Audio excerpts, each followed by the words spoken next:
The government says it has contained the bird flu that hit a town in Bulacan. And more imports are coming in this year, but one group doubts that this will bring down the prices of agricultural products. More countries are rallying behind the Philippines after China's laser pointing at a Philippine ship in the disputed waters.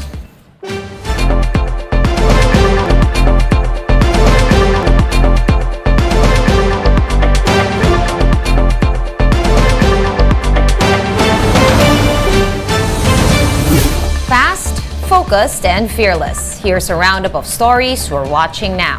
I'm Sean Yao. More than 17,000 chickens were culled in Santa Maria, Bulacan after a bird flu outbreak was confirmed in the area. The Bureau of Animal Industry says the chickens were hit with the H5N1 strain. While it is possible for the virus to be passed on to humans, no cases have been recorded so far. The Bureau is now trying to pinpoint the source of the outbreak.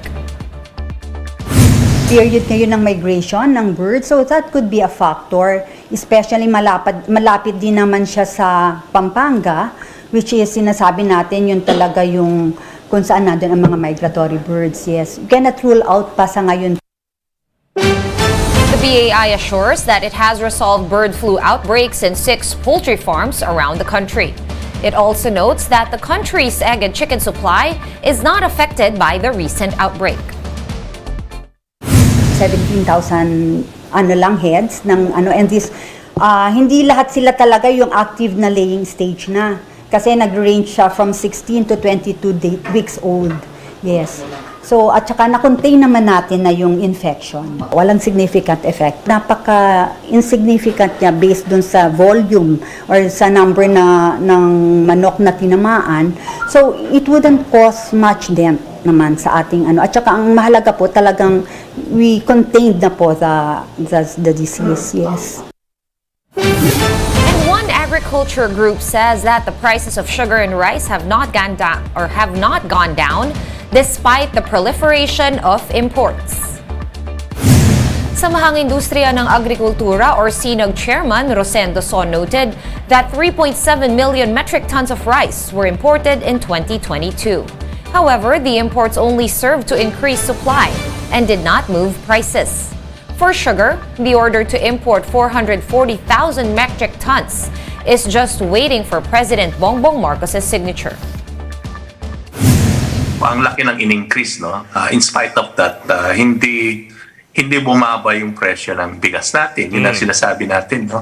Yung sugar, dumating yung imported, sabi ng SRA, pag dumating yung imported, sabi din ng presidente, pag dumating yung imported, bababa ng 70. Hindi rin nangyari. So, ang tingin natin is yung mga magsasaka nag-less area na planted area kasi lumaki yung import. We'll be bringing you more stories after this quick break. Keep it here on One News.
You're still watching One News Now. I'm Sean Yao. The Philippine Coast Guard considers China's laser pointing off the Ayungin Shoal as malicious.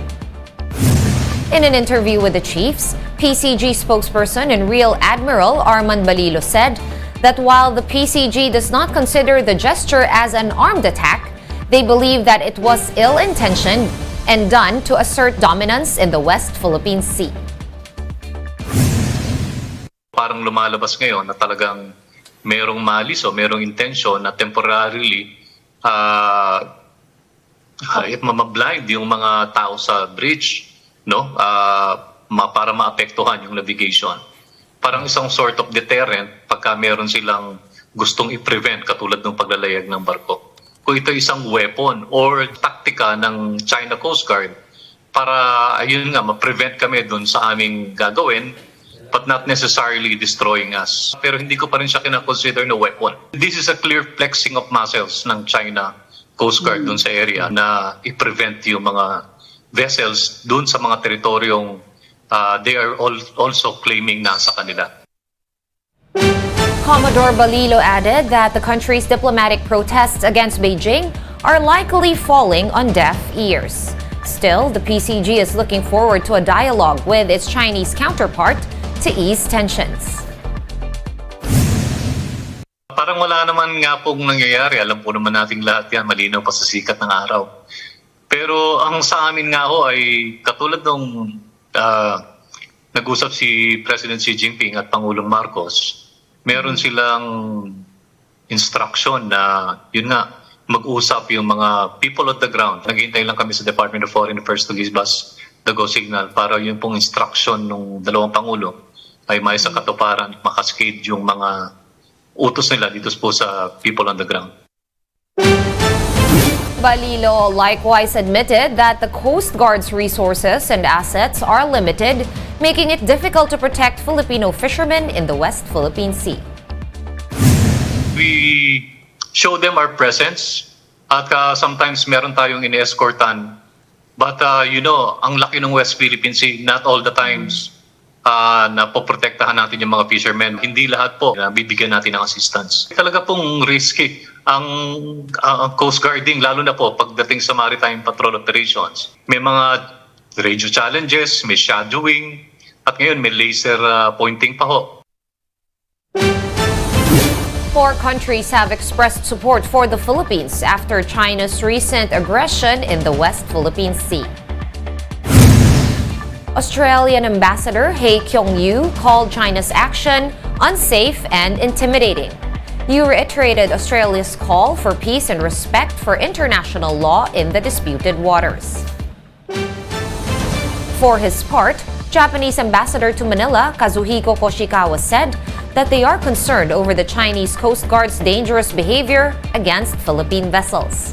Koshikawa also emphasized that countries should respect the maritime order and insisted that the 2016 arbitral ruling is final and legally binding.